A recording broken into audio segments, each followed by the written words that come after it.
ನಮಸ್ಕಾರ ಸ್ನೇಹಿತರೆ, welcome to my YouTube channel. ಇಂದು ರಾಜ್ಯದ ಯಾವ ಜಿಲ್ಲೆಗಳಲ್ಲಿ ಮಳೆಯಾಗಲಿದೆ ಎಂದು ತಿಳಿಯೋಣ. ರಾಜ್ಯದಲ್ಲಿ ಕೆಲವು ಕಡೆ ಮಳೆರಾಯ ಕೊಂಚ ಇಳಿದಿದ್ದು, ಇನ್ನೂ ಕೆಲವು ಕಡೆ ಆರ್ಭಟಿಸಲಿದ್ದಾನೆ. ಹಾಗಿದ್ದಲ್ಲಿ ಇಂದು ರಾಜ್ಯದ ಯಾವ ಜಿಲ್ಲೆಗಳಲ್ಲಿ ಮಳೆಯಾಗಲಿದೆ ಎಂದು ತಿಳಿಯೋಣ. ಉತ್ತರ ಒಳನಾಡಿನ ಜಿಲ್ಲೆಗಳಾದಂತಹ ಗದಗ್, ಬೀದರ್, ಕಲಬುರಗಿ, ಧಾರವಾಡ, ಬಾಗಲಕೋಟೆ, ರಾಯಚೂರು, ಹಾವೇರಿ, ಕೊಪ್ಪಳ, ವಿಜಯಪುರ, ಯಾದಗಿರಿ ಈ ಜಿಲ್ಲೆಗಳಲ್ಲಿ ಮಳೆಯಾಗಲಿದೆ.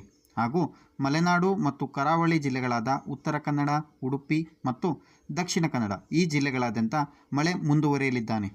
ದಕ್ಷಿಣ ಒಳನಾಡಿನ ಜಿಲ್ಲೆಗಳಾದಂತಹ ಚಾಮರಾಜನಗರ, ಹಾಸನ, ಚಿಕ್ಕಮಗಳೂರು, ಮಂಡ್ಯ, ಕೋಲಾರ, ಚಿತ್ರದುರ್ಗ, ಮೈಸೂರು, ವಿಜಯನಗರ, ರಾಮನಗರ, ಚಿಕ್ಕಬಳ್ಳಾಪುರ, ಬೆಂಗಳೂರು ನಗರ ಮತ್ತು ಬೆಂಗಳೂರು ಗ್ರಾಮಾಂತರ, ತುಮಕೂರು, ದಾವಣಗೆರೆ ಈ ಜಿಲ್ಲೆಗಳಾದ್ಯಂತ ಮಳೆಯಾಗುವ ಸಾಧ್ಯತೆ ಇದೆ. ಹಾಗೂ ಬೆಂಗಳೂರಿನ ಸುತ್ತಮುತ್ತ ಮೋಡ ಕವಿದ ವಾತಾವರಣ ಇರಲಿದ್ದು ಮಳೆಯಾಗುವ ಸಾಧ್ಯತೆ ಇದೆ ಎಂದು ಇಲಾಖೆ ವರದಿ ಮಾಡಿದೆ. ಇನ್ನುಳಿದಂತೆ ಹೆಚ್ಚಿನ ಮಾಹಿತಿಗಾಗಿ ನಮ್ಮ ಚಾನಲನ್ನು ಸಬ್ಸ್ಕ್ರೈಬ್ ಆಗಿ, ಲೈಕ್ ಮಾಡಿ, ಶೇರ್ ಮಾಡಿ ಹಾಗೂ ಕಮೆಂಟ್ ಮಾಡಿ ಸ್ನೇಹಿತರೆ. Thanks for watching.